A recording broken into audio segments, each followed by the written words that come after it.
The laughter came first. It rippled through the wedding tent like poison spreading through water. Quiet at first, then impossible to ignore. Adiz Nwosu stood frozen near the gift table. Her fingers still wrapped around the champagne flute she'd been holding for the past 10 minutes without drinking. Her cousin Gozi had just announced her engagement. The third cousin this year.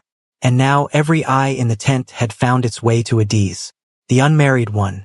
The pitiful one. The one who would die alone with her bread and her butter and her foolish dreams. She felt her smile crack at the edges. Felt her dignity splinter. Then she heard it. The unmistakable sound of gravel crunching beneath expensive tires. A black Rolls-Royce Phantom glided to a stop outside the tent. The door opened, and the man who stepped out walked directly toward her. His gaze cutting through the crowd like a blade. He stopped inches from her face. And in the sudden, deafening silence, he spoke one word. Darling. No one moved. No one breathed. Because no one, not a single soul in that tent, could understand how a woman they pitied could possibly know one of Korea's most powerful billionaires. But the real question wasn't why Cha Hyun-woo had called her darling. It was this: what secret existed between the woman everyone laughed at and the Korean billionaire who looked at her as though losing her once had nearly destroyed him. If you enjoy emotional billionaire romance stories filled with shocking twists and unforgettable love stories, don't forget to subscribe. Now let's uncover how it all began. The morning had started with promise. Adiz had woken early, as she always did, to the familiar sounds of Lagos stirring to life outside her window. The bread she'd baked the night before sat cooling on the rack in her small kitchen.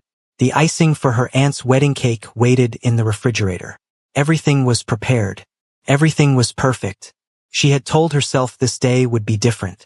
She had told herself she would smile through the whispers, laugh at the jokes about her unmarried status, and leave before anyone could corner her with questions about why she hadn't found a husband yet.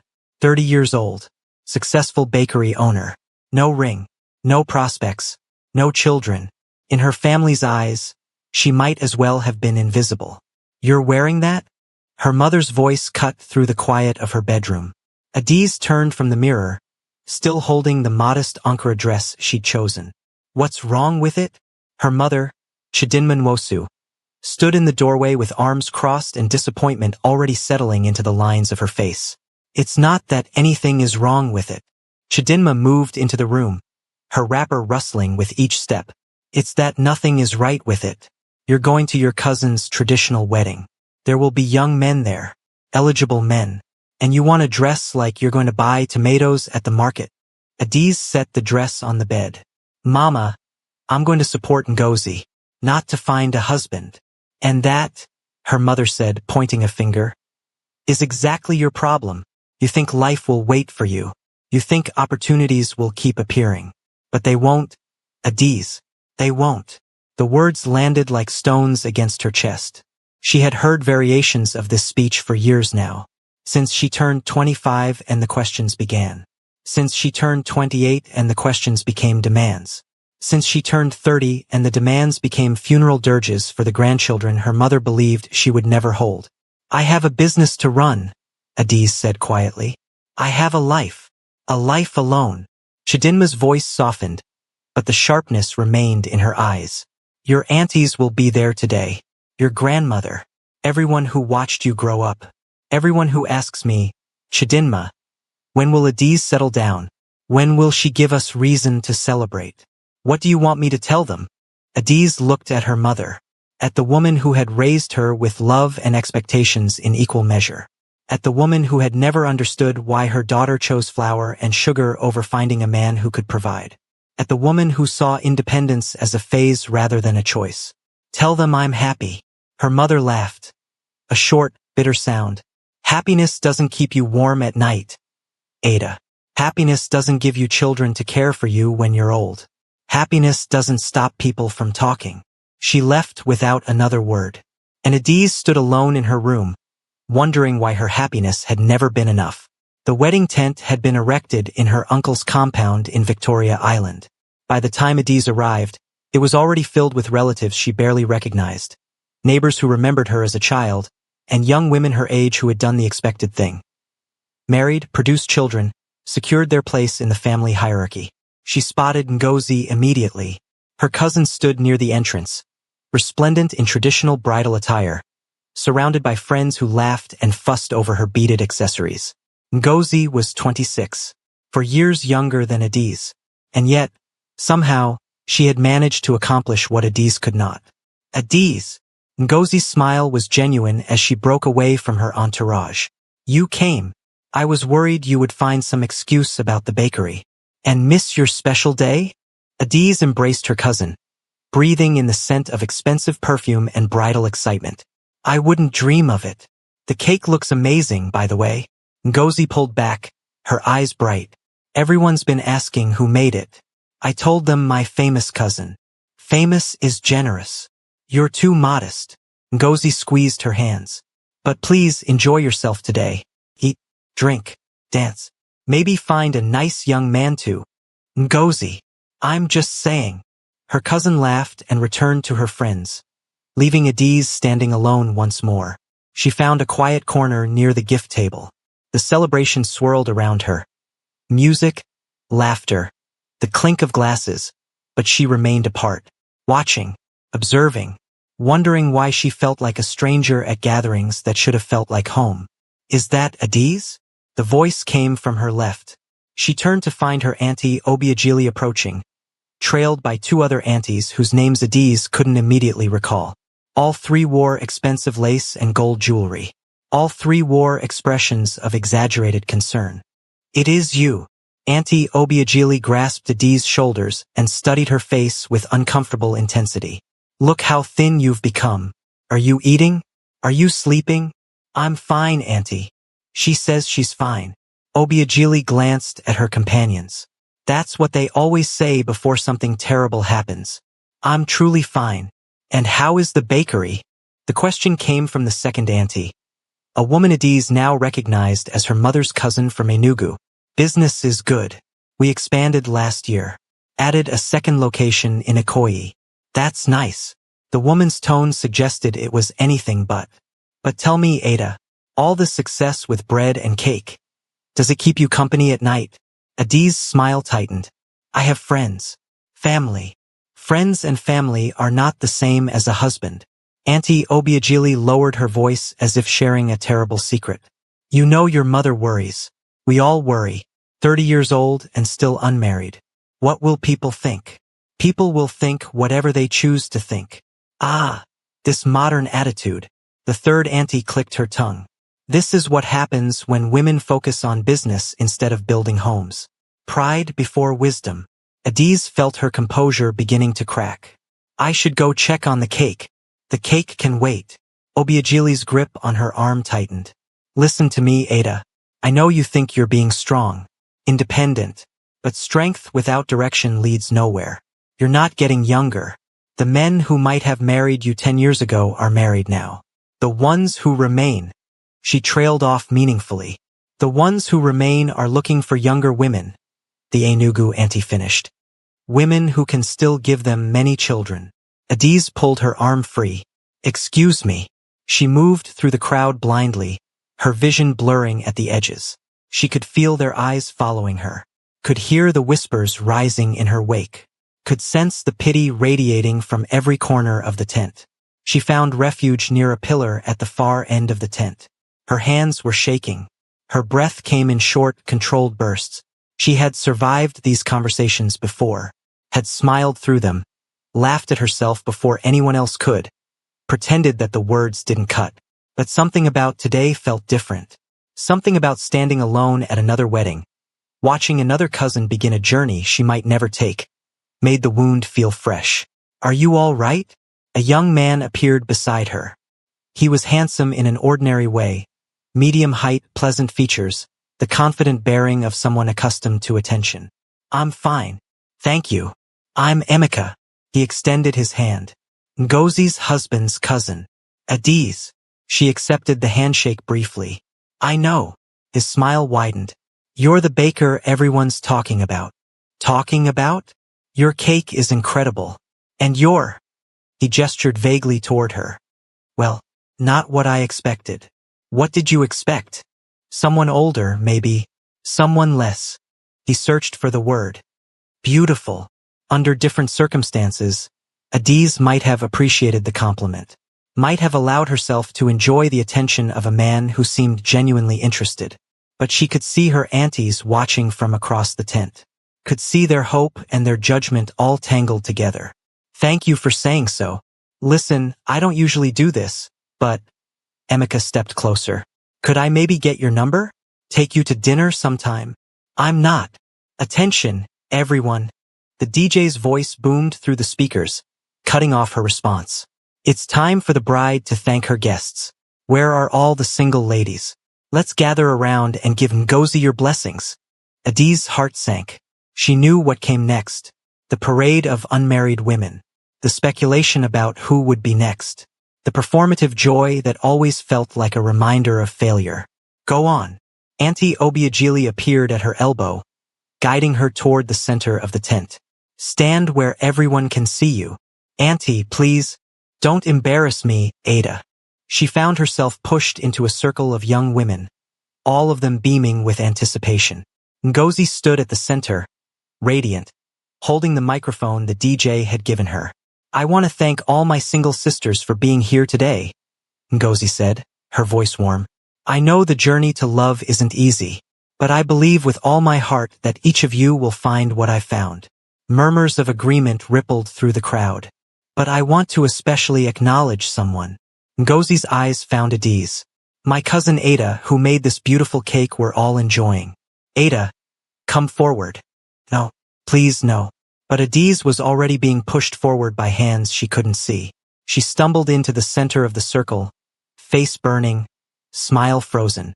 Ada has been an inspiration to all of us, Ngozi continued. A successful businesswoman, independent, strong. The pause lasted half a second too long. But I know that deep down, she wants what we all want. Love, family, partner to share life with. Adiz heard the pity in her cousin's voice, saw it reflected in the faces surrounding her. So let's all pray for Ada, Ngozi concluded, that her own blessing comes soon. Amen. The word echoed from 100 mouths. And in that moment, Adiz felt smaller than she had ever felt in her entire life. The laughter started somewhere to her right. Not cruel laughter, not exactly, but the kind of laughter that emerges when something uncomfortable happens and people don't know how else to respond. The kind of laughter that says, we're not laughing at you, we're just... But they were. They were all laughing at her. 30 years old, someone murmured nearby. Still waiting. She should have been more flexible, another voice added. Too focused on that bakery. Her mother tried to introduce her to several good men. She rejected them all. Pride. That's what it is. Pride before wisdom. Adiz stood perfectly still. Her smile remained fixed in place. But behind her eyes, something was breaking apart. The crowd began to disperse, returning to their tables and their champagne and their celebration. Ngozi was swept away by her new in-laws. The DJ resumed playing music. Life continued as if nothing had happened. As if Adiz hadn't just been publicly mourned like a woman already dead. She found herself drifting back toward the gift table. Found herself picking up a champagne flute. Because her hands needed something to hold. Found herself staring at a fixed point in the distance because if she looked at anyone at all, she would cry. And she would not cry. Not here. Not in front of them. Poor thing. The voice drifted from somewhere behind her. Maybe if she lost some weight. Or smiled more. You can't force a man to want you. It's a market and clearly no one is buying. Adiz's fingers tightened around the champagne flute. She felt her auntie's eyes burning into her back. Felt her mother's disappointment radiating from across the tent. Felt the weight of 30 years of expectations crushing her chest until she could barely breathe. And then, the sound of gravel. Quiet at first, then impossible to ignore. Conversations faltered. Heads turned toward the compound entrance. A black Rolls-Royce Phantom had glided to a stop just outside the tent. The windows were tinted so dark that nothing of the interior was visible. The engine was silent. The doors remained closed for a moment that stretched into eternity. Whose car is that? Do we know anyone who drives a Rolls-Royce? Maybe it's for the groom's family? The driver's door opened. A man in a formal black suit emerged, clearly a driver or bodyguard. He moved with military precision to the rear passenger door and opened it with a slight bow. The man who stepped out stilled the entire compound. He was tall, over 6 feet, with the kind of presence that demanded attention without asking for it.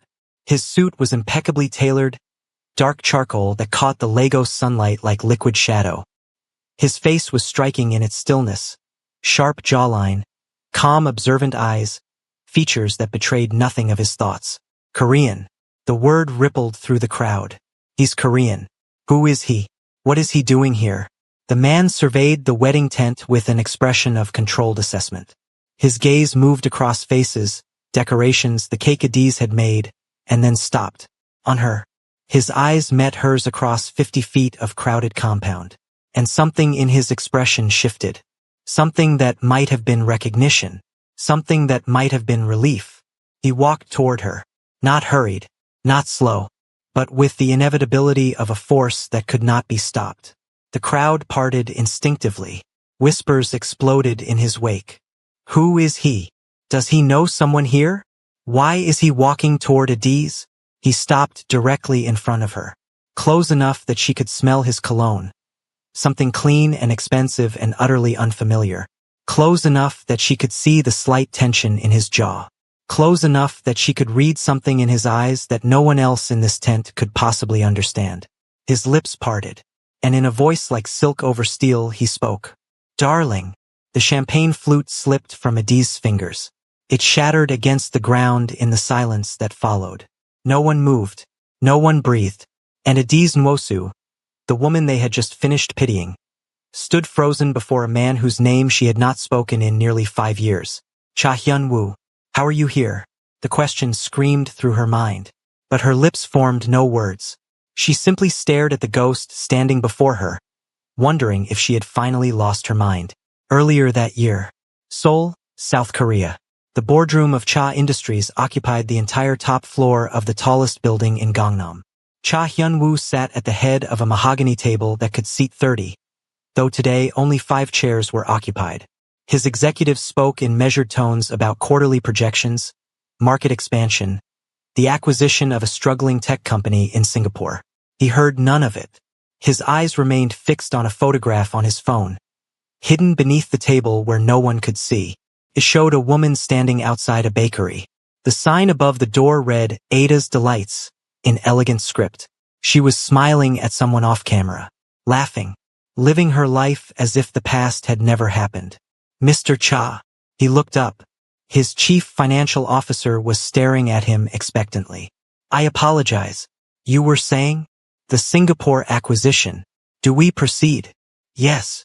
He returned his attention to the phone, to the photograph, to the woman whose face had haunted him for nearly 5 years. The meeting ended without his conscious participation. His executives filed out, glancing at each other with confusion. Their CEO had seemed distracted for months now, absent in ways they couldn't explain, present in body but not in spirit. Alone in the boardroom, Hyun-woo allowed himself to look at the photograph again. Adiz Nwosu.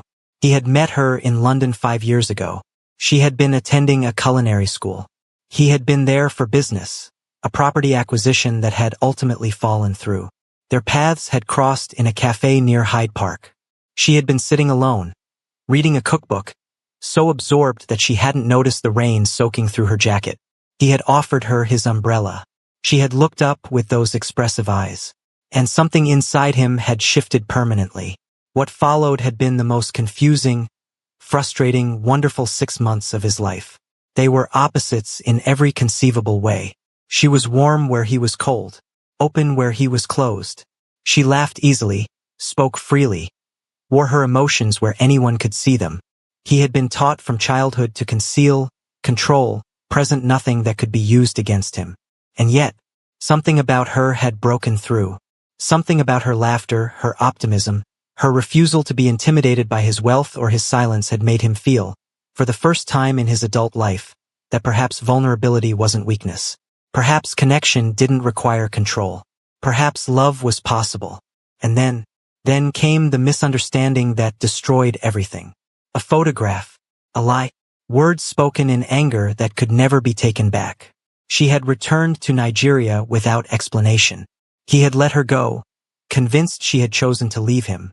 5 years later, he had learned the truth, and the truth had sent him across oceans to find her. His assistant knocked on the boardroom door. "Mr. Cha, your flight to Lagos is scheduled for tomorrow morning." He placed his phone face down on the table. "Move it to tonight." "Sir, I've waited long enough." The wedding tent had descended into chaos. Whispers swirled like a storm around Adiz and the mysterious Korean man standing before her. Phones were emerging from purses and pockets. Cameras were being aimed. Her aunties were frozen in positions of absolute shock. Adiz found her voice. "What are you doing here?" The words came out barely above a whisper. Hyun-woo's expression didn't change, but something in his eyes softened. Something that might have been apology. "I came to find you. After 5 years? After learning the truth." She didn't understand. Couldn't process what he was saying. The last time she had seen this man, he had accused her of something unforgivable. Had looked at her with eyes full of cold contempt. Had told her that he never wanted to see her face again. And now he was standing in her uncle's compound, in the middle of her cousin's wedding, calling her darling. "Adiz?" Her mother appeared at her elbow, face cycling through confusion, curiosity, and something that looked almost like hope. "Who is this man?" Hyun-woo turned to Chidinma. He bowed slightly, a gesture of Korean respect that seemed entirely out of place in a Lagos wedding tent. "Forgive my intrusion. My name is Cha Hyun-woo. I am a friend of your daughter." "Friend?" Chidinma's eyebrows rose nearly to her hairline. "I was not aware Adiz had Korean friends. We met several years ago, in London." The crowd had pressed closer now. Everyone wanted to hear. Everyone wanted to understand. "Mama, can we please discuss this later?" Adiz's voice trembled. We need to. "Why would you want to discuss this later?" Auntie Obiageli pushed through the crowd, her face alight with sudden interest. "If this man came all the way from Korea to see you, surely there's something to discuss now." "Yes," another auntie chimed in. "Why would a Korean billionaire know our Adiz?" The word billionaire spread through the crowd like wildfire. "Billionaire. He's a billionaire. Did you hear? Korean billionaire." For Adiz? Adiz felt the ground tilting beneath her feet. This wasn't happening. This couldn't be happening. 5 years of silence. 5 years of trying to forget.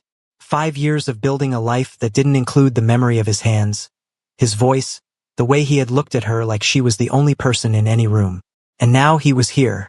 Now he was standing before her entire family, drawing attention she had never wanted, claiming connection to a history she had buried. "Please." She looked at Hyun-woo directly. "I don't know why you came, but you need to leave." Something flickered in his eyes. Hurt maybe, or understanding. "I need to speak with you." "There's nothing to say." "There's everything to say." His voice remained steady, but she could hear the undercurrent of desperation. 5 minutes. That's all I'm asking. And if I refuse? Then I'll wait. He met her gaze without flinching. I've waited 5 years. I can wait longer. The sincerity in his voice cut through her defenses. She had forgotten this about him. His patience, his certainty, the way he made decisions and stuck with them regardless of obstacles. Adiz. Her mother's voice was uncharacteristically gentle. Perhaps you should speak with the man. She turned to find her mother's expression transformed. The disappointment was gone. The judgment was gone. In its place was something that looked almost like wonder. Her daughter, her unmarried, pitted, problematic daughter, had somehow captured the attention of a Korean billionaire. "I'll handle the guests," Chidinma continued. "You two can use your uncle's study." Adiz wanted to refuse, wanted to send him away and return to her quiet corner of humiliation. But Hyun-woo was watching her with those calm, patient eyes. And despite everything, despite the pain and the anger and the years of silence, some part of her still wanted to know. Why had he come? What truth had he learned? And why was he looking at her like she was something precious he had lost? 5 minutes, she said finally. He nodded. She turned and walked toward the house, hyper-aware of his footsteps following behind her. The crowd parted to let them pass. and the whispers that followed them were no longer filled with pity. The study was dark and quiet. Adiz closed the door behind them and leaned against it, arms crossed, heart hammering. Hyunwoo stood near the window, silhouetted against the afternoon light. Neither spoke for a long moment. "You look well." His voice broke the silence. "You came halfway around the world to tell me I look well?" "I came halfway around the world to apologize." The word hung in the air. Apologize. In 5 years, she had imagined many scenarios for their potential reunion, had rehearsed speeches of anger and recrimination, had practiced the cutting remarks she would deliver if she ever saw his face again. She had never imagined him apologizing. For what? Her voice sounded colder than she intended. For what exactly? Hyunwoo turned to face her. In the dim light of the study, his composure seemed to falter for the first time. She could see the tension in his shoulders, the careful control he was maintaining. "For believing what I was shown instead of believing you. You'll have to be more specific." "The photographs." He spoke the words like they physically hurt. "Of you and the man in the restaurant. The ones my stepmother arranged to have taken." Adiz felt the blood drain from her face. "Your stepmother? She hired someone to follow you, to manufacture evidence that you were unfaithful, to convince me that you were only interested in my money." He paused.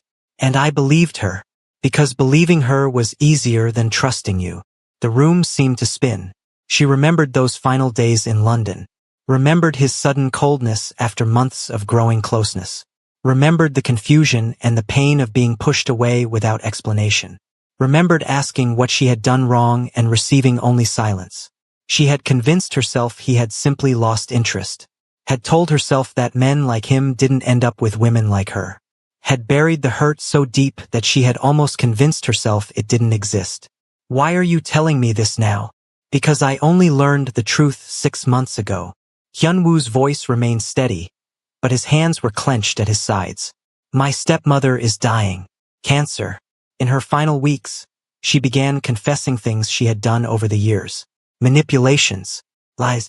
"She told me about the photographs, about the man she paid to approach you in public, about the story she crafted, to make me believe you were using me."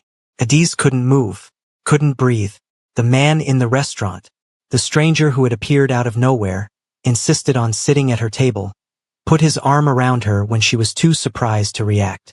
She had pushed him away immediately, had been confused and slightly frightened, had never understood why a random man would approach her so aggressively.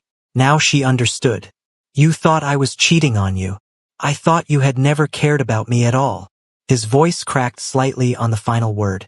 "I thought everything we shared was a performance, a way to access my money, my position. So you said nothing." The anger was building now, mixing with old pain.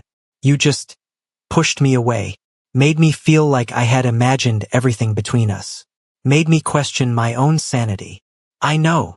Do you?" She stepped away from the door, advancing toward him. "Do you have any idea what those last weeks were like?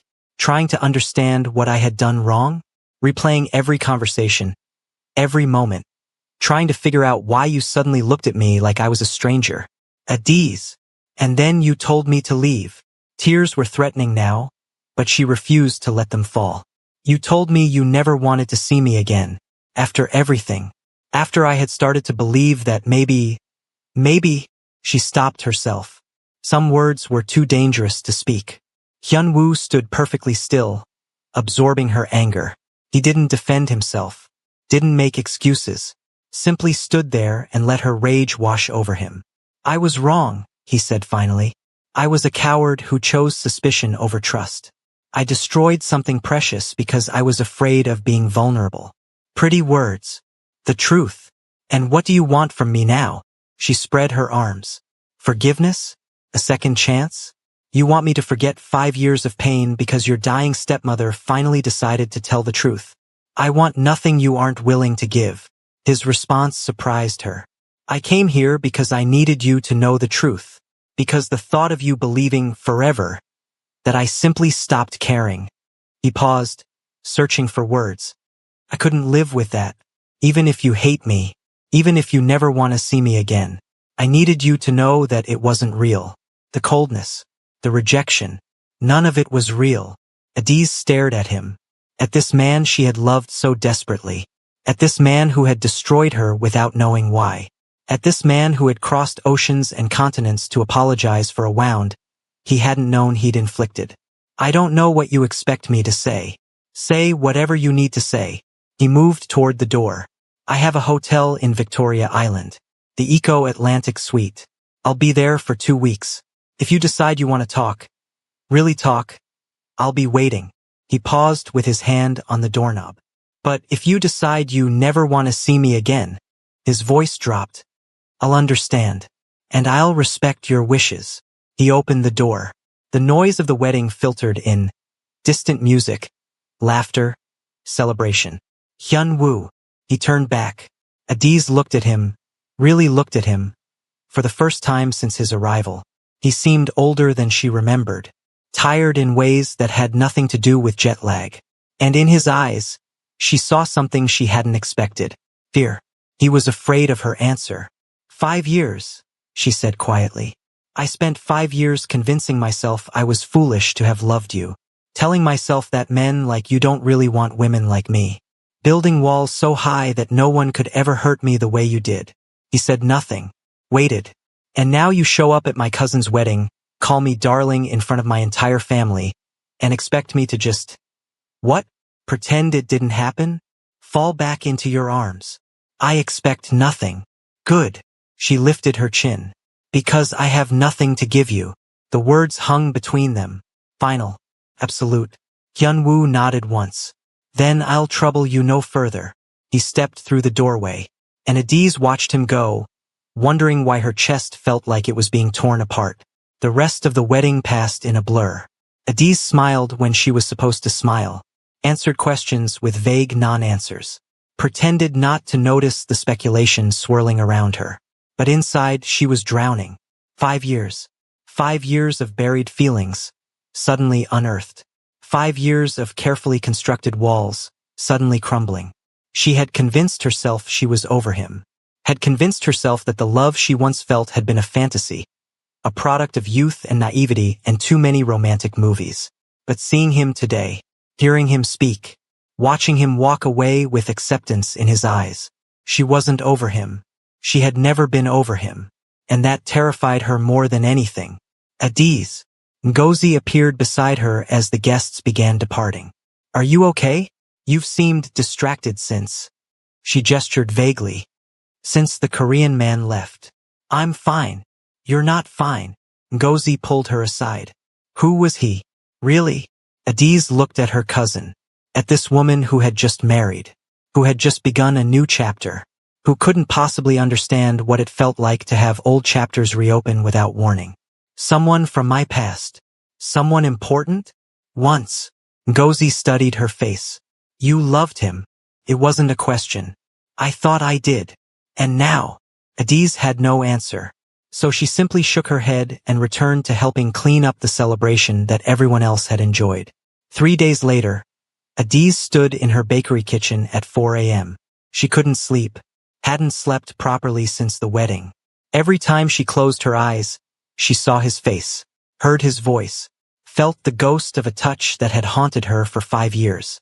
The dough beneath her hands was overworked, ruined. She threw it in the trash and started again. The bakery had been her salvation after London.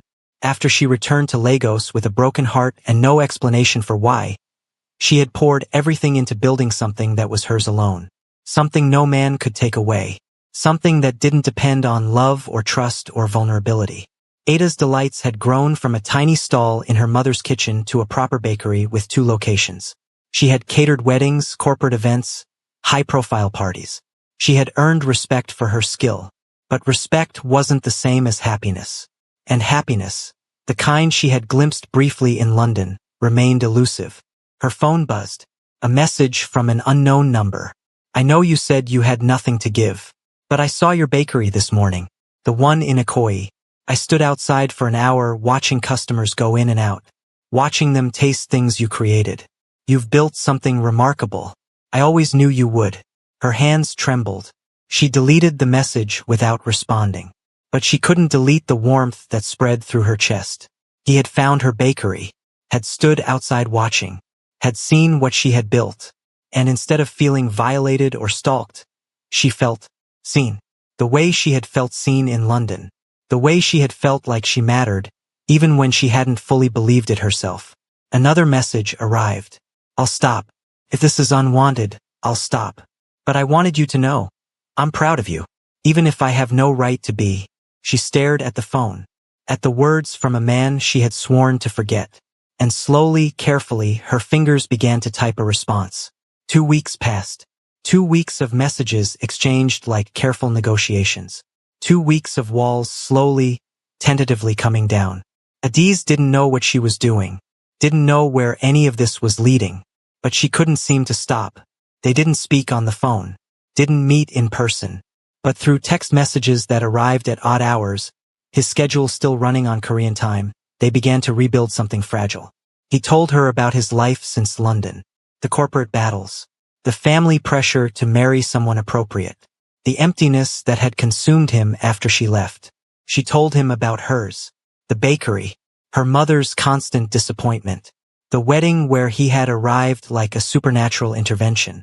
They didn't discuss the future, didn't make promises, but with each message, the distance between them shrank.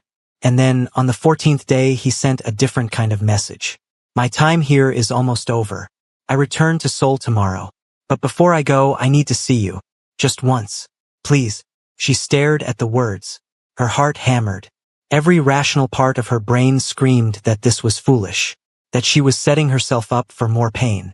That nothing good could come from reuniting with a man who lived across the world. But another part of her, the part that still ached, still hoped, still loved, whispered something different. What if this was her second chance? What if the universe was offering her something she had given up on? What if the love she had buried wasn't dead at all? Just waiting. She typed her response before she could change her mind. The beach at Elagushi. Tomorrow at sunset. His reply came immediately. I'll be there. The beach at sunset was painted in shades of gold and orange. Adiz arrived early. She stood at the edge of the water, watching waves roll in and out, rehearsing what she would say. But when she heard footsteps behind her, every rehearsed word evaporated. Hyun-woo stood a few feet away. He wasn't wearing a suit today, just simple dark trousers and a white shirt with sleeves rolled to the elbows. He looked almost ordinary, almost human, but his eyes, when they met hers, held the same intensity they always had. You came. I came. They stood in silence as the sun continued its descent. I'm scared, Adiz said finally. So am I. If we do this, if we try again. I'm not asking for that. She turned to face him. Then what are you asking for? He took a step closer. Then another, until he was near enough to touch. I'm asking for a chance to prove myself, to show you that I've changed, that I understand what I lost and will never take it for granted again. And if you can't, if we're just too different, then at least we'll know. His voice was soft. At least we won't spend another 5 years wondering what might have been. Adiz felt tears prickling her eyes. I can't move to Korea. I'm not asking you to. My life is here. My bakery. My family. I know. And you're a billionaire. People will talk. My family will have expectations. Your family. I don't care about any of that. He reached for her hand. Slowly, giving her time to pull away. She didn't. I care about you, he said. Only you. Everything else is negotiable. The sun sank below the horizon. The sky turned from gold to pink to deepening purple. And on a beach in Lagos, two people who had been separated by lies and misunderstanding finally stood together. Not promising forever. Not pretending the past didn't exist. But willing to try. One chance, Adiz whispered. One chance, he agreed. And as darkness settled around them, he pulled her into an embrace that felt like coming home. But fate, as always, had other plans. 3 months later, Adiz stood in her bakery, staring at a newspaper headline that changed everything. Cha Industries air spotted with Nigerian woman. Family demands explanation. Below the headline was a photograph of her and Hyun-woo, taken without their knowledge, published without their consent. And next to the article was a statement from the Cha family. We do not recognize this relationship. Our son's future has been arranged since birth. He is engaged to the daughter of the Kim family, and this engagement will proceed as planned. The newspaper fell from her nerveless fingers. Engaged. He was engaged, and he had never told her. The newspaper photograph stared up at her from the bakery floor. Her own face, caught mid-laugh, looked back with an innocence that now seemed foolish. Hyun-woo's hand rested on her lower back. The intimacy was unmistakable. The betrayal felt absolute. Engaged. The word echoed through her mind like a death knell. He had held her on that beach, had whispered promises about proving himself, had spent the past 3 months showing up in ways she hadn't expected. Video calls at odd hours, surprise deliveries of Korean delicacies, a weekend trip to Abuja where they had walked through markets and talked until sunrise. And the entire time, he had been engaged to another woman. Ada, her assistant, Kayamika, appeared in the kitchen doorway. There's a man here to see you. Korean. Very intense. Of course he was here. Of course he had seen the article. Of course he had come running to explain, to justify, to spin another story that would make her doubt her own eyes. Tell him I'm not available. He says he won't leave until. Then call security. Kayamika hesitated. Ada, he looks desperate. Good. Adiz turned her back to the door and began aggressively kneading dough that didn't need kneading. She heard footsteps anyway. Heard the kitchen door swing open. Heard his voice, rough with emotion she refused to acknowledge. Let me explain. There's nothing to explain. She didn't turn around. The newspaper was very thorough. The engagement isn't real. The statement from your family seemed real enough. It was arranged when I was 22, before I even met you. I've been fighting to dissolve it for years. Her hands stilled on the dough. And you never thought to mention this? In 3 months of rebuilding trust, it never occurred to you to say, by the way, darling, I'm technically engaged to someone else? I didn't want to burden you with problems I was handling. She laughed. A bitter, broken sound. Burden me? You thought hiding an entire fiancé was protecting me? She's not my fiancé. Not in any way that matters. Finally, Adiz turned. Hyun-woo stood in the middle of her kitchen, looking more disheveled than she had ever seen him. His shirt was wrinkled. His hair was uncombed. Dark circles shadowed his eyes. Does she know that? Adiz demanded. Does the Kim family know that? Does your family? They know I've refused. Repeatedly. And yet, here we are. She gestured to the newspaper still lying on the floor. Your family making public statements. Calling our relationship something that needs to be explained. Making me look like a mistress. A scandal. A problem to be managed. That's not. Do you have any idea what this will do to me? To my business? Nigerian society isn't kind to women who are seen as homewreckers. You're not. I know I'm not. Her voice cracked. But they don't. My customers don't. My family doesn't. By tomorrow, everyone will have an opinion about the Nigerian baker who seduced a Korean billionaire away from his proper bride. Hyun-woo moved toward her. She held up a hand. Don't. He stopped. The distance between them felt like miles. I will fix this, he said quietly. I will make a public statement. I will clarify everything. It won't matter. It will. No. Adiz shook her head. It won't, because you still don't understand. You live in a world where you can make problems disappear with money and statements and power. I don't.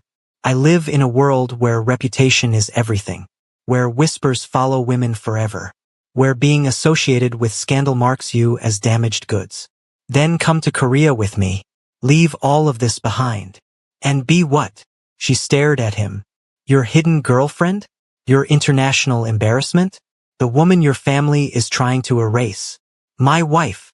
The word stopped her cold. What? Marry me.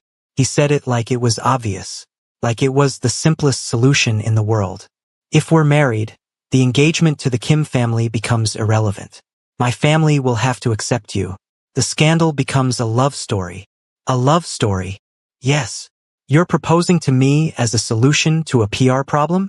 For the first time, uncertainty flickered across his face. That's not what I meant. Then what did you mean? He ran a hand through his already disheveled hair. I meant that I love you, that I've loved you since London, that these past 3 months have only confirmed what I already knew, that you're the only person I want to spend my life with. The engagement was a convenient excuse to finally say what I should have said weeks ago. Adiz felt her heart cracking. Half of her wanted to fall into his arms.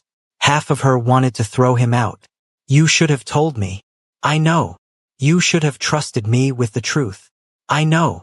Instead, you let me build hopes on a foundation that was already crumbling. I was afraid. His composure finally broke. Afraid that if you knew about the engagement, you would decide I wasn't worth the complication. Afraid that I would lose you again before I even had a chance to prove myself. So you lied by omission.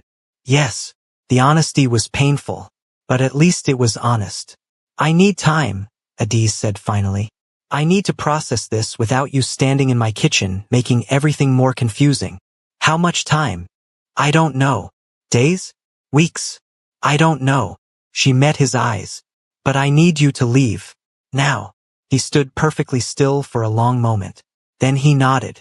I'll be at the hotel. I know. If you need anything, I'll manage. He walked toward the door, paused, turned back one final time.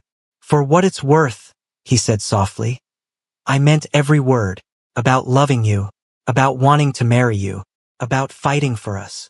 Then he was gone, and Adiz was alone with flower-covered hands and a heart she no longer recognized. The fallout came quickly. By evening, the story had spread beyond newspapers to social media, gossip blogs, entertainment news. Korean billionaire scandal trended in Nigeria. Chine Industries trended in Korea. And Adiz bakery, her sanctuary, her accomplishment, her pride, became the subject of intense public scrutiny. I just saw the article. Her mother arrived unannounced, letting herself into Adiz's apartment with a key she wasn't supposed to have. Is it true? Is the man from the wedding actually engaged to someone else? Adiz sat curled on her sofa, still wearing her flour-dusted apron. It's complicated. Complicated. Chidinma sat down heavily. My daughter, involved with a man who has another woman. This is the complicated you chose. I didn't know. You didn't ask? I trusted him. Her mother was silent for a long moment. Do you love him? The question caught Adiz off guard.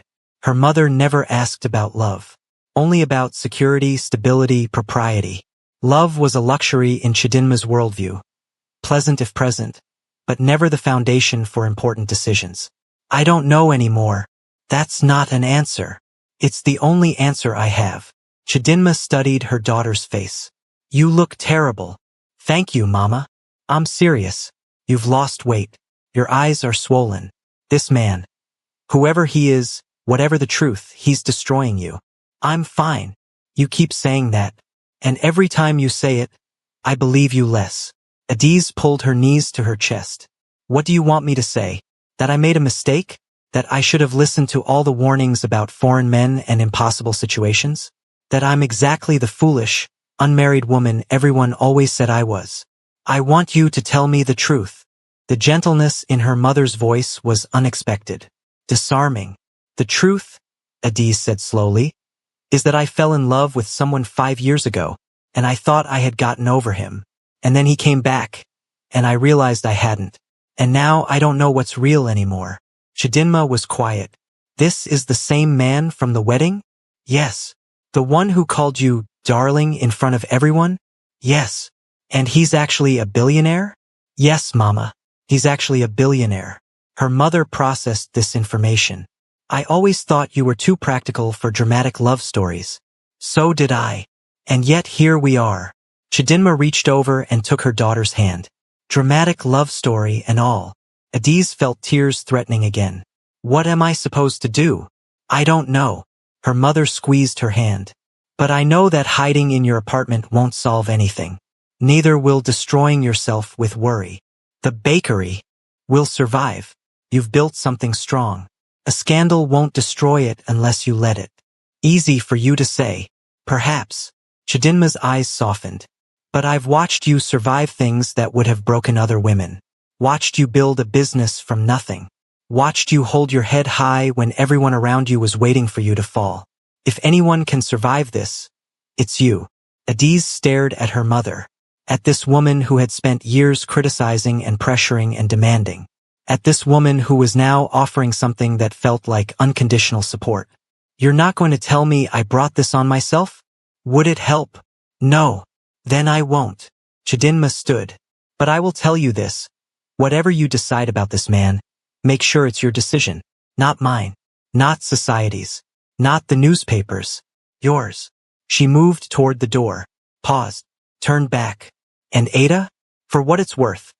A man who comes to your cousin's wedding and calls you darling in front of your entire family without caring what anyone thinks. A small smile crossed her face. That's not the behavior of a man who doesn't love you. Then she was gone.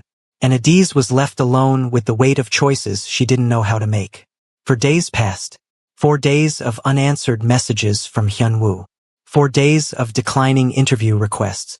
4 days of forcing herself to work when every instinct screamed to hide. The bakery had experienced a strange shift. Some customers avoided it, whether from judgment or simply not wanting to be associated with controversy.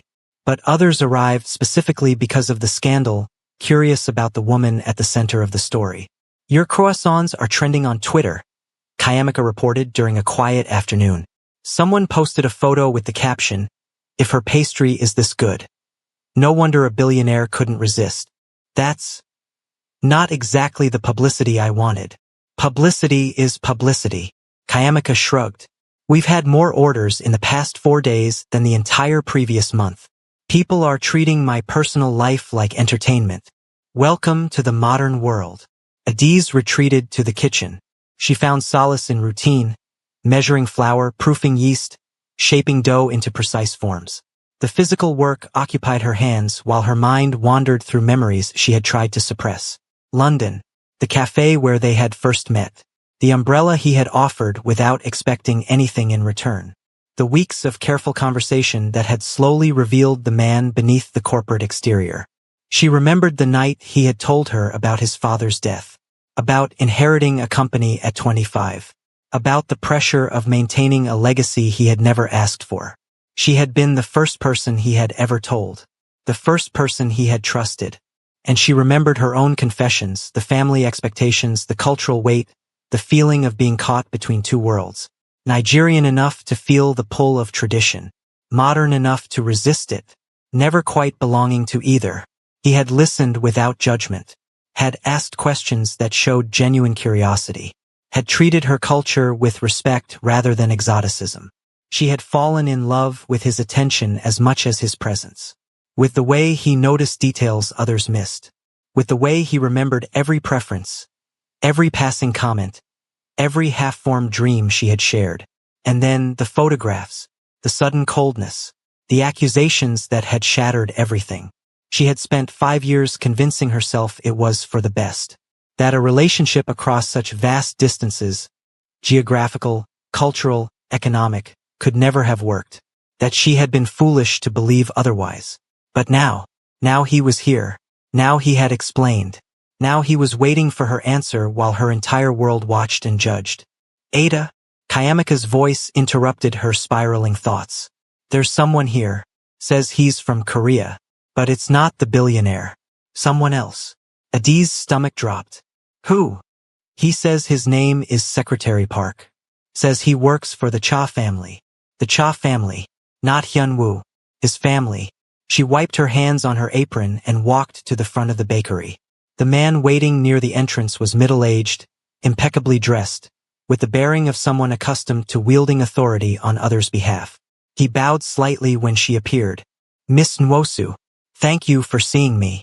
I didn't agree to see anyone. I understand. But this matter is too important for messages or intermediaries. He glanced around the bakery. Perhaps we could speak privately? Whatever you need to say, you can say here. He hesitated, then reached into his jacket and withdrew an envelope. The Cha family is prepared to offer you a substantial sum in exchange for ending your relationship with Hyunwoo. The words landed like ice water. Excuse me? $5 million. American. Deposited into any account you choose. in any jurisdiction you prefer. His tone was businesslike, routine, as if he made such offers regularly. In exchange, you will agree to never contact Hyunwoo again, never speak to media about your relationship, and leave Lagos for a period of no less than 2 years to allow the situation to cool. Adiz stared at him. You're trying to buy me off. We're offering you an opportunity. He extended the envelope. More money than your bakery will earn in a lifetime. Financial security beyond anything you've imagined. All you have to do is walk away. Her hands remained at her sides. And if I refuse, then the Cha family will be forced to pursue other avenues. His expression didn't change. We have significant resources, Miss Nwosu. We can influence business relationships, media coverage, immigration status. We can make your life difficult. You're threatening me. I'm presenting options. Anger surged through her veins. 5 years ago, this family had destroyed her relationship with manufactured lies. Now they were trying to destroy it again with money and intimidation. Get out. I would encourage you to consider. Get out. Her voice echoed through the bakery. Kayamika appeared in the kitchen doorway, eyes wide. Several customers looked up from their tables.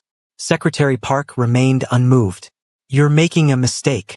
The only mistake I made was not throwing you out immediately. Adiz stepped toward him. You think you can come to my country, into my business, and threaten me? You think I'm some desperate woman who will sell her dignity for money? Miss Nwosu, my name is Adiz, and you will address me with respect or you won't address me at all. Something flickered in his eyes. Surprise, perhaps, or reassessment. $5 million is more than reasonable. I don't care if it's 50 million. I don't care if it's 500 million. I am not for sale. My feelings are not for sale. And you can tell the Cha family that if they want to threaten me, they should come do it themselves instead of sending errand boys. She pointed at the door. Now leave, before I call security, and the police, and every journalist who's been requesting interviews about this scandal. Secretary Park tucked the envelope back into his jacket. His composure remained unbroken, but there was new calculation in his eyes. You're more formidable than we anticipated. Your family anticipated wrong. He moved toward the door, paused. This isn't over, Miss Nwosu. The Cha family doesn't accept defeat easily. Neither do I. He left, and Adiz stood in her bakery, shaking with adrenaline and fury, wondering what exactly she had just set in motion. She told Hyunwoo that night, their first conversation since she had asked him to leave. They met at a quiet restaurant in Lekki, one of the few places where they might have some privacy. He had arrived first, waiting in a private room that he had apparently booked days ago, just in case. Always prepared, always hoping. Secretary Park came to my bakery. His expression shifted from relief to controlled rage in an instant. What did he say? He offered me $5 million to disappear from your life. The muscle in Hyunwoo's jaw tightened. And when you refused? How do you know I refused? Because you're here. Simple. Certain. She shouldn't have found his faith comforting, but she did. He threatened me. Implied your family could make my life difficult. Affect my business, my immigration status, everything. Hyunwoo was already reaching for his phone. I'll handle this. Wait. He paused, looked at her. Before you handle anything, I need you to understand something. She leaned forward. I refused the money not because of you. I refused because I refused to be bought. I refused to let anyone dictate my choices. I refused because the Adiz Nwosu who left London 5 years ago might have been broken by this. But the Adiz Nwosu who built a bakery from nothing won't be intimidated by men in suits. I never doubted that. Then stop looking at me like I'm someone who needs protecting. He set down the phone. How should I look at you? Like an equal, like a partner, like someone who makes her own decisions about her own life. A long moment passed. I've spent my entire life protecting people, Hyunwoo said quietly. My family, my company, my position. The instinct is difficult to suppress. I'm not asking you to suppress it. I'm asking you to trust that I can protect myself.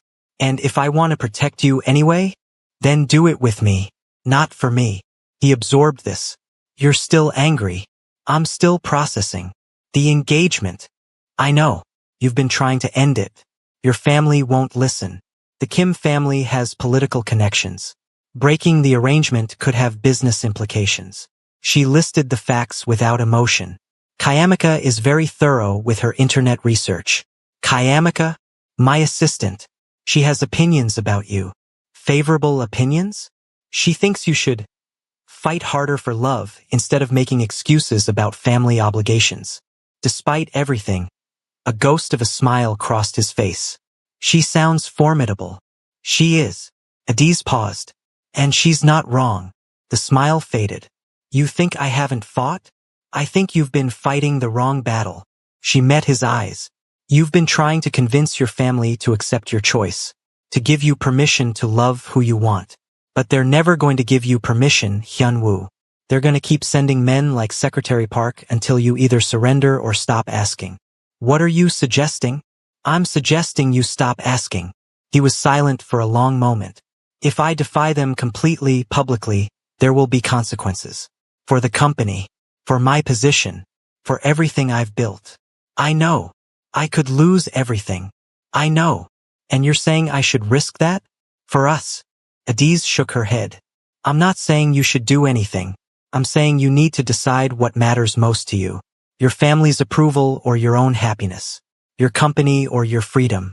The life they planned for you or the life you actually want. I want you. I know you believe that right now. It's not about right now. He reached across the table and took her hand. It's about always. It's about the fact that I haven't been able to stop thinking about you since the day we met. It's about knowing that if I let you go again, for any reason, I'll spend the rest of my life regretting it. His thumb traced circles on her palm. But you're right. I've been fighting the wrong battle. Trying to change them instead of choosing myself. So what will you do? He was quiet. Then, whatever it takes. The following week was chaos. Hyun-woo made a public statement that sent shockwaves through Korean media. He announced his intention to dissolve the engagement to the Kim family. Cited irreconcilable differences in life vision. Made no mention of Adiz specifically, but the implication was clear. He was choosing his own path. The Cha family's response was swift and brutal. They released their own statement, expressing deep disappointment in their son's unfortunate decisions. They announced that they were considering all options regarding the future leadership of Cha Industries. The business press interpreted this as a threat of disinheritance. The entertainment press called it a billionaire love war. And somewhere in the middle, Adiz watched a man she was learning to love again sacrifice everything she had told him he might have to sacrifice. You didn't have to do this yet? She told him over video call, his face illuminated by the screen of her phone. We could have waited. Found a quieter way. There is no quiet way. He looked tired but peaceful. And waiting only gives them time to plan counterattacks. Better to strike decisively. You sound like you're talking about a business acquisition. In some ways, it is. Faint smile. I'm acquiring my freedom. The price is simply higher than usual. And the company? The board is nervous but loyal. My work has built most of our recent success. They won't remove me easily. But they could. They could. He didn't flinch from the truth. But they won't, because I'm too valuable. And because I've spent years building relationships that transcend family politics. You planned for this. I planned for the possibility of this. Since the day I decided to find you again. The admission stunned her. You knew it might come to this? I knew that loving you would require choices. I made peace with those choices before I boarded the plane to Lagos. She didn't know what to say. Didn't know how to process the depth of planning, of sacrifice, of commitment. You're very strange, she said finally. I've been told. Most men would run from complications like this. Most men haven't met you. She felt heat rising to her cheeks. That was smooth. It was honest. His eyes softened through the screen. I know we still have things to resolve, trust to rebuild, wounds to heal. But I want you to know whatever happens next, I don't regret any of this. The only thing I regret is wasting 5 years we could have had together. We can't get those years back. No. But we can make the next ones count. She was quiet for a moment. When are you coming back to Lagos? Soon. There are meetings I need to handle first. shareholders to reassure, alliances to solidify. He paused. Will you wait for me? I've waited 5 years. What's another few weeks? It was the closest thing to a promise she could offer. And from the way his expression transformed, he understood exactly what she meant. 3 weeks later, Hyun-woo returned. He arrived without the fanfare of his first visit. No luxury vehicles, no dramatic entrances, no shocked crowds. Just a car that picked him up from the airport and delivered him to a small restaurant in Yaba where Adiz was waiting. She had chosen this place deliberately. It was her neighborhood, her territory, a place where she felt strong. He walked in wearing jeans and a simple sweater. She had never seen him in casual clothes before. He looked younger, more approachable, almost ordinary. You came. Did you think I wouldn't? I think the past month has taught me not to assume anything. They sat across from each other at a corner table. The restaurant was half empty, the lunch crowd having dispersed. How are you? She asked. Complicated question. Complicated answer? The board voted to maintain my position as CEO. My stepmother passed away last week. My father's family has declared me officially estranged. He listed these facts with unsettling calm. But I'm still standing, still fighting, still here. Your stepmother. It was expected. The cancer was aggressive. He looked at his hands. I don't know how to mourn someone who caused so much damage, who lied about you, who tried to control my entire life. You don't have to know yet. He looked up. She was dying when she confessed. I think she wanted absolution, wanted me to forgive her before she was gone. Did you? I tried. He shook his head. I'm not sure I succeeded. Adiz reached across the table, took his hands in hers. Forgiveness isn't always a single moment.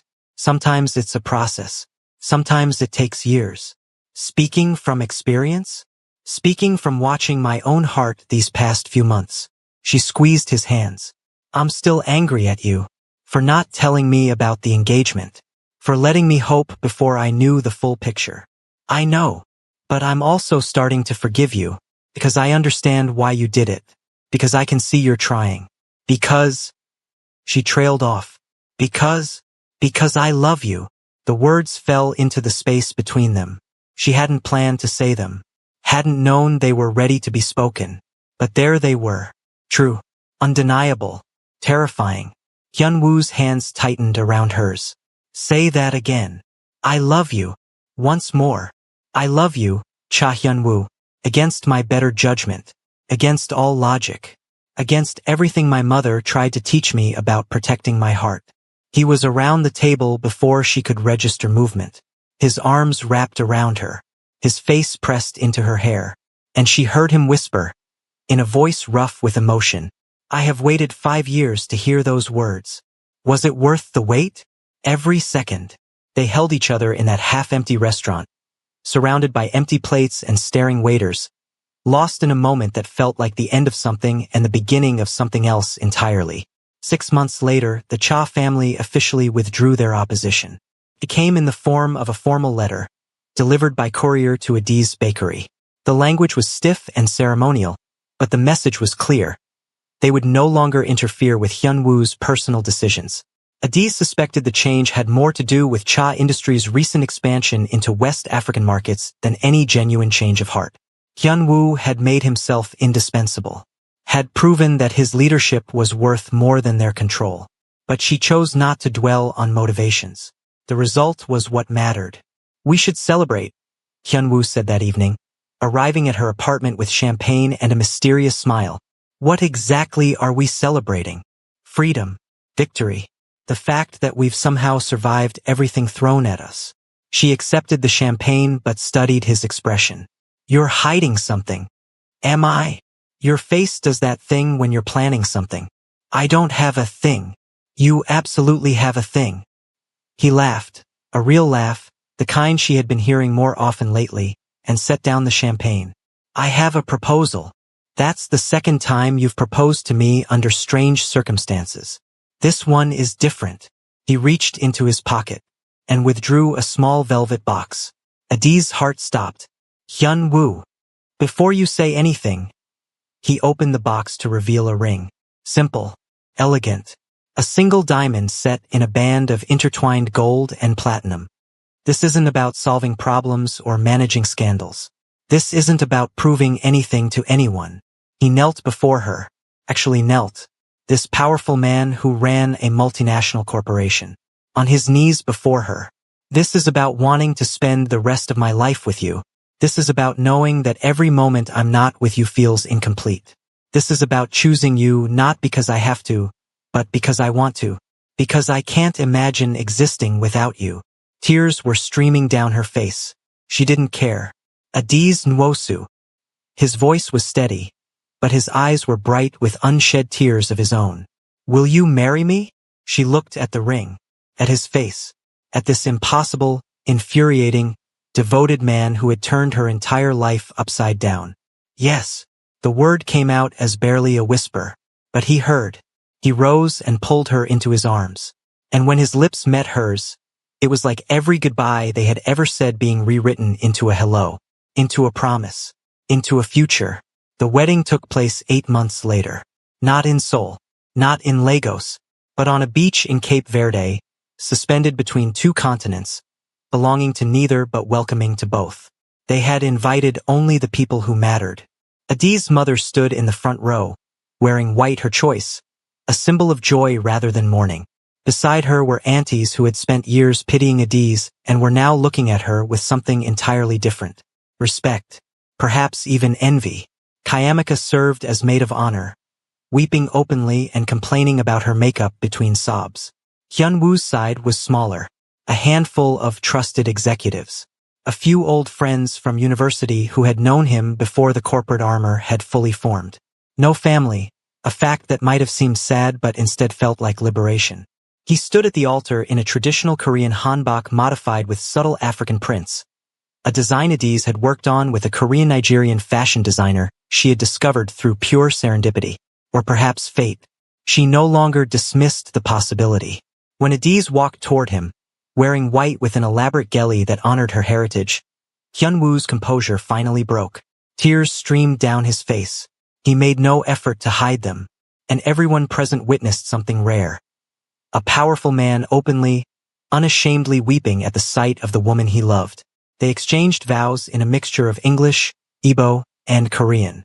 3 languages, 2 cultures, 1 love. I used to think I needed protection from the world, Adiz said, her voice carrying over the waves. I built walls so high that no one could hurt me, but you didn't try to climb them or tear them down. You just waited, patiently, until I was ready to open the gate myself. She reached up and touched his face. Thank you for waiting. Hyunwoo took her hands. I used to think emotions were weakness, that love was a liability, that the only way to survive was to need no one. His voice was rough with feeling. You taught me that vulnerability isn't weakness, it's courage. That needing someone doesn't diminish you. It completes you. He raised her hands to his lips. Thank you for being patient with a fool who almost lost you twice. The officiant pronounced them married. Hyunwoo kissed his bride. And on a beach between 2 worlds, surrounded by people who had watched them struggle and fight and choose each other despite everything, Adiz and Hyunwoo began the life they had almost lost. 1 year later, the bakery expanded to Seoul. Ada's Delights opened its first international location in Gangnam, just blocks from the Cha Industries headquarters. The concept was simple. Nigerian-Korean fusion pastries, combining flavors from both cultures into something entirely new. The launch event was covered by press from 3 continents. Adiz stood beside a display of chin-chin-inspired macarons and puff-puff-flavored Korean rice cakes, giving interviews with the easy confidence of someone who had survived far worse than media scrutiny. How does it feel to be called a rags-to-riches story? One reporter asked. I wouldn't call it that. Adiz smiled. I had a successful business before I ever met my husband. This expansion is a partnership, not a rescue. And what would you say to young women who might see your story as proof that finding a rich husband is the path to success? I would say that my husband is not the source of my success. He's my partner in it. I built my first bakery with my own hands. I earned my reputation through my own work. What I found in him wasn't security or status. It was love. And love without self-respect is just another form of prison. The reporter nodded, clearly impressed. One final question. Any plans for the future? Adiz glanced across the room, where Hyunwoo was deep in conversation with a group of Korean food critics. As if sensing her gaze, he looked up and smiled. The future is already here, she said. I'm just grateful to be living it. Later that night, after the guests had departed and the bakery had closed, Adiz and Hyunwoo stood alone in the empty space. You were magnificent today, he said, pulling her into his arms. I learned from the best. Flattery won't get you anywhere. It's gotten me this far. He laughed and kissed her forehead. Do you remember the wedding? He asked quietly. Your cousin's wedding? The one I crashed. How could I forget? You ruined my carefully planned anonymity. I saved you from dying of public humiliation. I was handling it. You were breaking. She couldn't deny it. What made you come that day? Why then, after 5 years? He was quiet for a moment. I had been tracking you for months, ever since my stepmother's confession. But I couldn't figure out how to approach you, how to explain, how to apologize for what I had done. So you chose maximum drama. I chose desperation. He met her eyes. I heard about the wedding from someone who works with your uncle's company. Heard there would be family gathered. Heard that you would be there alone, probably suffering through another round of judgment about your unmarried status. He paused. I couldn't let another moment pass. Couldn't let you spend one more second believing that no one wanted you, that you weren't worth choosing, that you would die alone. So you walked into a Nigerian wedding, uninvited, and called me darling in front of my entire family. Yes, that's insane. I know. That's the most romantic thing anyone has ever done for me. I know. She laughed and kissed him, properly, deeply, with all the love she had once been afraid to feel. I'm glad you came, she whispered against his lips. So am I. They stood in the empty bakery as Seoul glittered through the windows. Two people who had crossed oceans and defied families, and weathered scandals to find their way back to each other. What do we do now? She asked. Now? He smiled.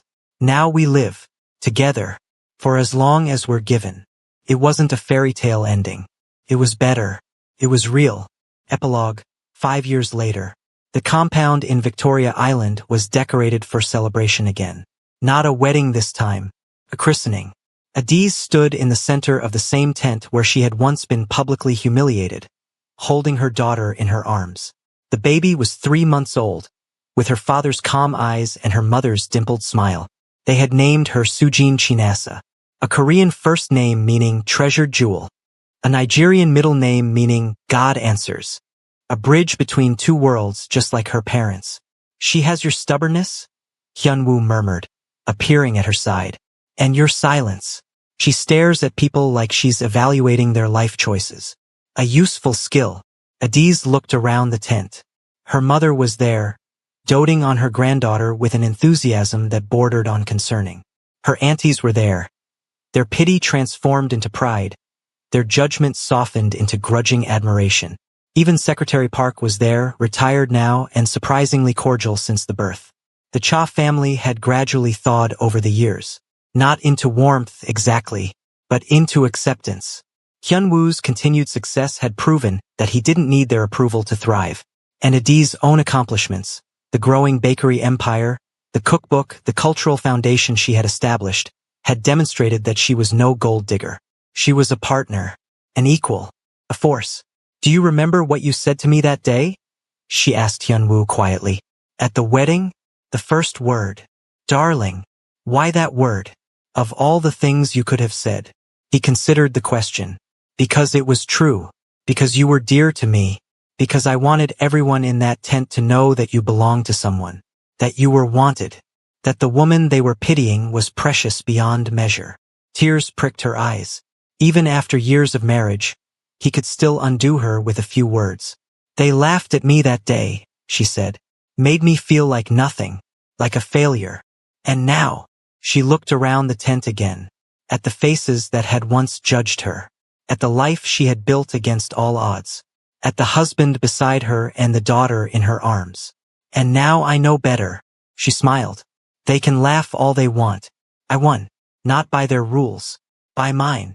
Hyunwoo pulled her close, careful not to disturb the sleeping baby. I love you, Adiz Nwosu-cha. I love you too, even when you crash my cousin's wedding. It worked out well. It did.